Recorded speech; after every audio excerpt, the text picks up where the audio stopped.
what are the other obstacles that you face as, say for example, a science student studying outside of your comfort zone, outside of your home country?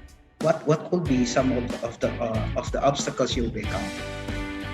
Uh, okay, wait. Uh, I'm just gonna be very honest and be very blunt. It's like, sometimes you look a certain way, you can't help it, and people are gonna be weird about it. Gonna be blunt and honest. People sometimes can be racist. I've had two experiences that like come to mind about it. A fun fact: one of the people who were racist to me dropped out. So like, ha. Vindication, yeah. Yeah, and we met each other on the bus, and I was just like frightened because I did not have a good experience with this person. But they ended up being very chill. It does not excuse their actions though. And then we talked a bit, or like they talked to my friend who was there with me. I just kind of zoned out, and then they said like, "Oh yeah, I'm actually dropping out. This isn't for me." And I'm like, ha. So, but you mentioned of racism. Is it as strong as in the United States, in the Netherlands?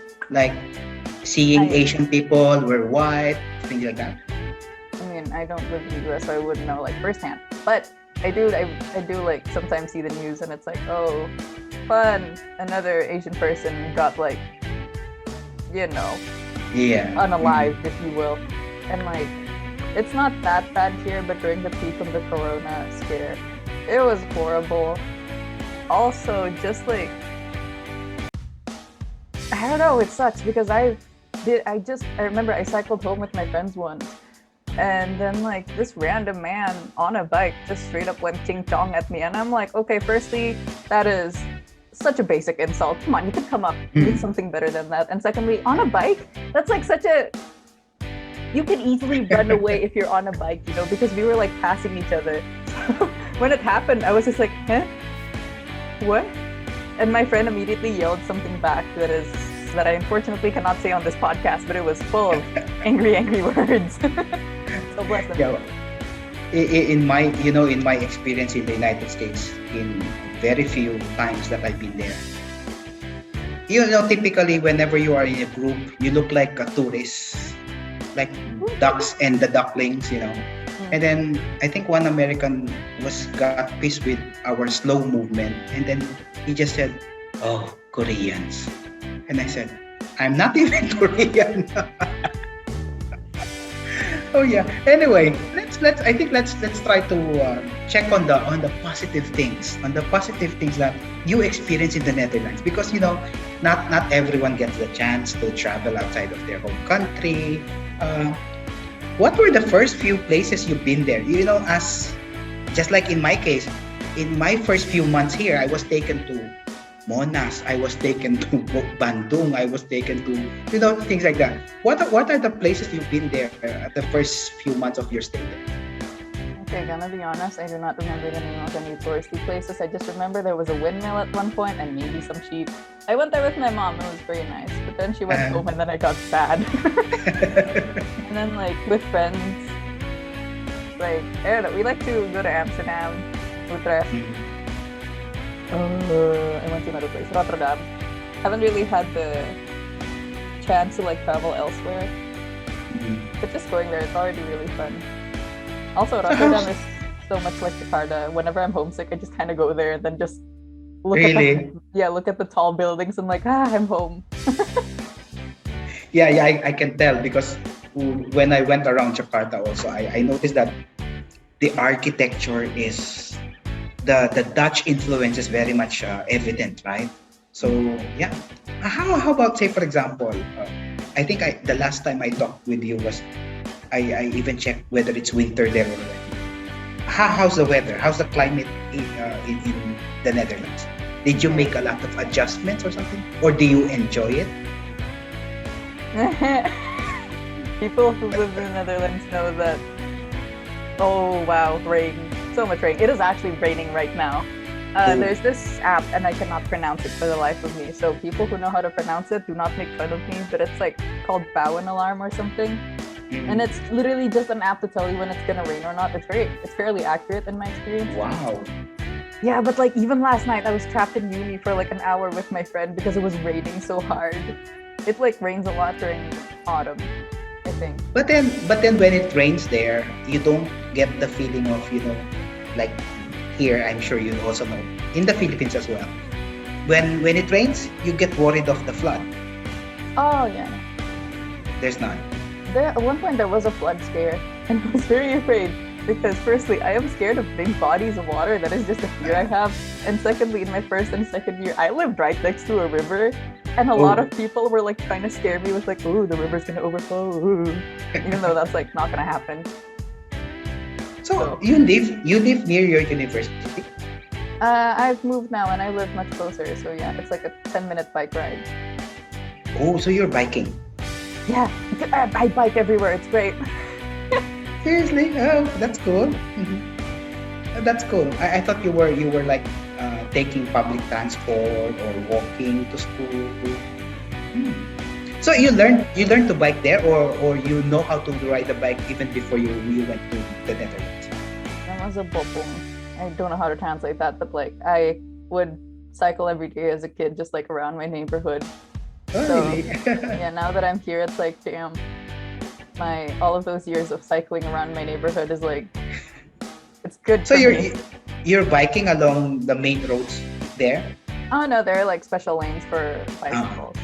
There's also cute like little, like this is something I noticed when I first moved here is that like if you want to turn, people will like raise their hands like according to where they want to turn. So like say you're in a like, what's that, bundaran, like a roundabout.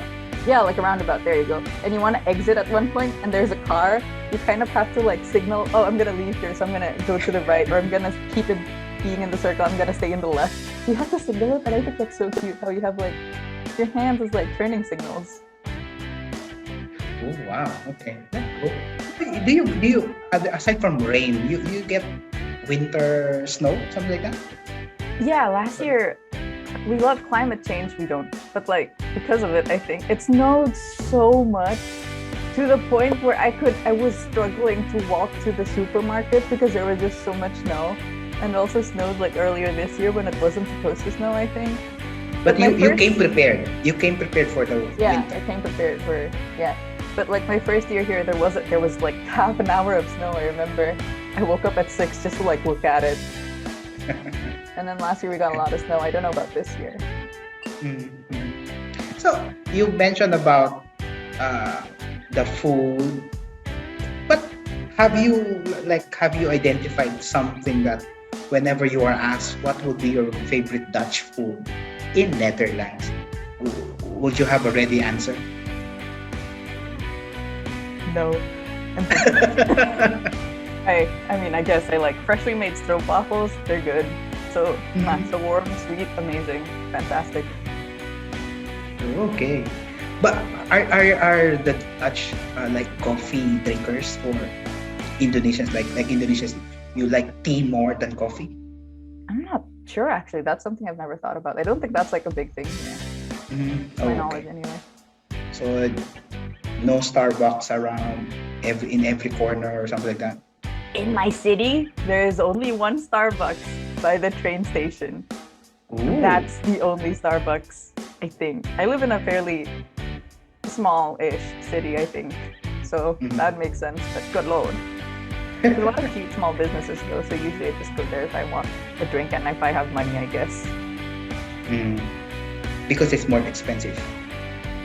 Yeah, I'm not gonna pay €4 for a cup of coffee or tea. I'm sorry, I'm a college student.